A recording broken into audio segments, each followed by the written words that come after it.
Hi, this is Sabrina with Sabrina's Crafty Home Decor.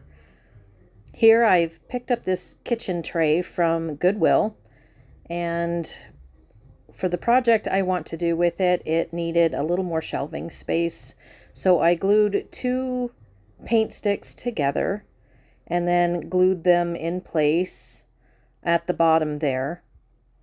As you can see, they were the exact thickness of the tray, so it worked perfectly. And I left it sit for overnight, actually, to dry. I put something heavy on it so that it, well, actually, I put about 3 full cans of paint on it, or jugs of paint, so that it would dry straight and flat and the same as the tray itself, so that it would sit evenly on the countertop. And now I'm taking Burnt Umber by Apple Barrel and painting the entire tray front and back with the burnt umber. This is my favorite brown paint. It kind of has a rustic look to it. And now I'm using my heat tool to dry it.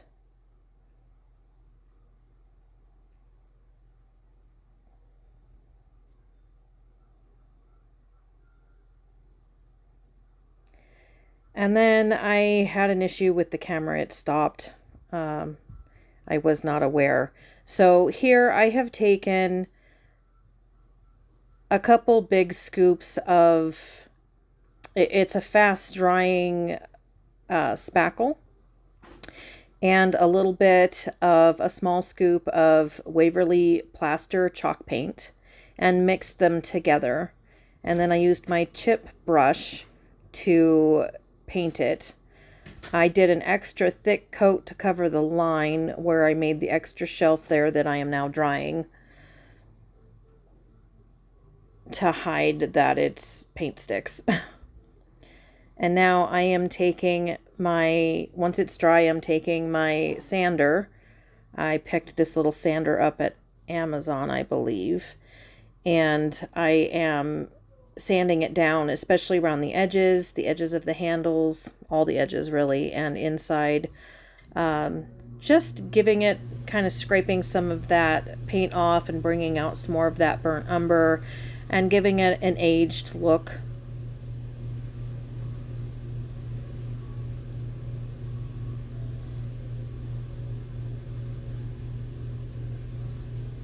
So we're going for a rustic design here. This is a piece of rice paper that I picked up at decoupagecentral.com. I tore all the edges around it. I do not like the straight edge, so I always tear them as they blend better into your craft.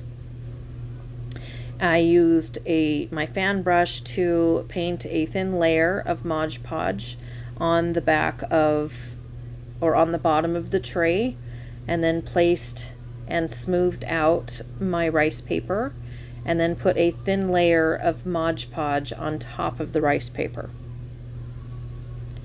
to seal it in. And then I set that off to dry. This is a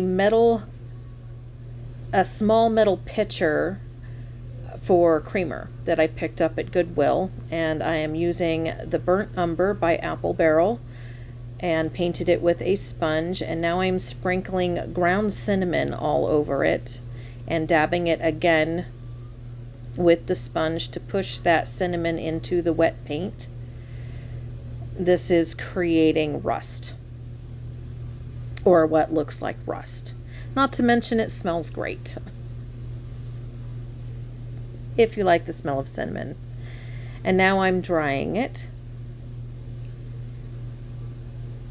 So now our picture looks old and rusted. Now I'm taking Waverly Cashew chalk paint and using my sponge to paint a salt and pepper shaker. And then I am going to take Burnt Umber by Apple Barrel and the sponge, and I'm going to dab some of that burnt umber. Sorry, I'm getting ahead of myself. Dry it first. The first layer of paint, and then take a smaller sponge and dab the burnt umber on there to give it a dirtier, aged look, just in different spots around the edges, the corners, a little bit on the facing. And now I'm painting the lid again with, same as we did with the metal pitcher, burnt umber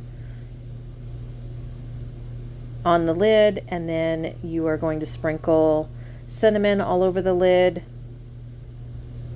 and dab that cinnamon into the wet paint, blow off the excess. And now I'm drying them again. Now here, I like a clean finished look even on the back of my craft. So here I am just touching up all the places where some of the plaster paint, the plaster color got on the back and the bottom of our shelf here.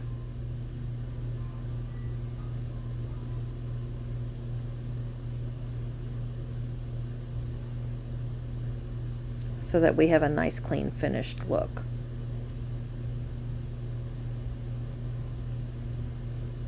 I needed to do that before we start gluing everything down.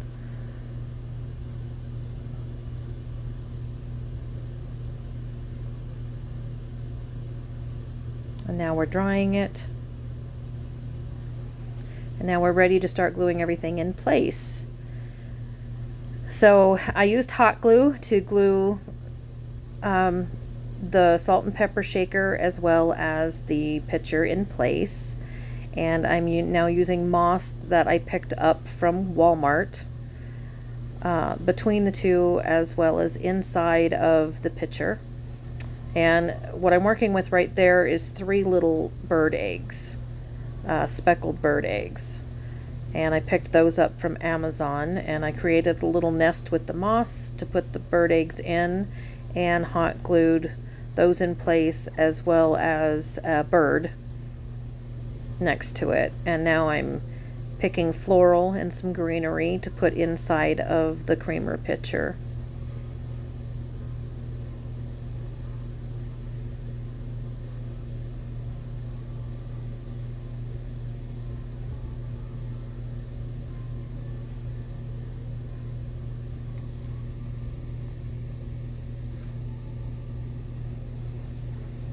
So now I'm going through and I'm just trying different things, putting different flowers and greenery up. I ended up taking some of it apart and then putting it back, something else in its place. I just played with it a bit until I got something that I still wasn't fully happy with this, but it's still cute. I ran out of what I actually wanted to put up there, so I was having to work with something else, different flowers than what I had intended, which is okay.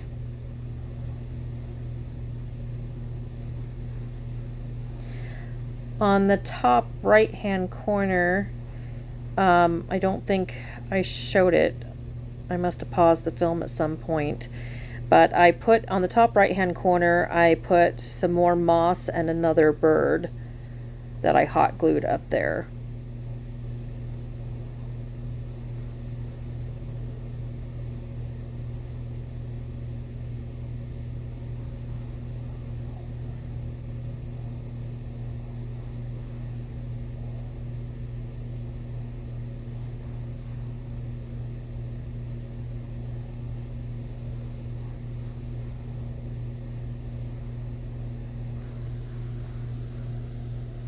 And now I am taking,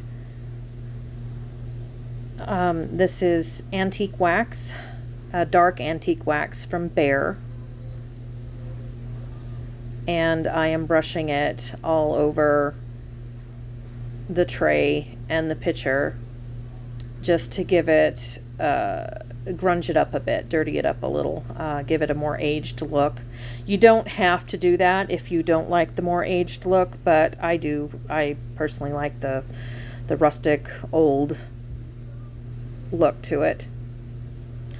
And here is our finished craft. And you can see the bird I put on the top right hand side. Somehow I missed that in the video. And it made a nice little shelf sitter. There's our bird and our eggs. And thank you for joining me, and I hope you enjoyed it.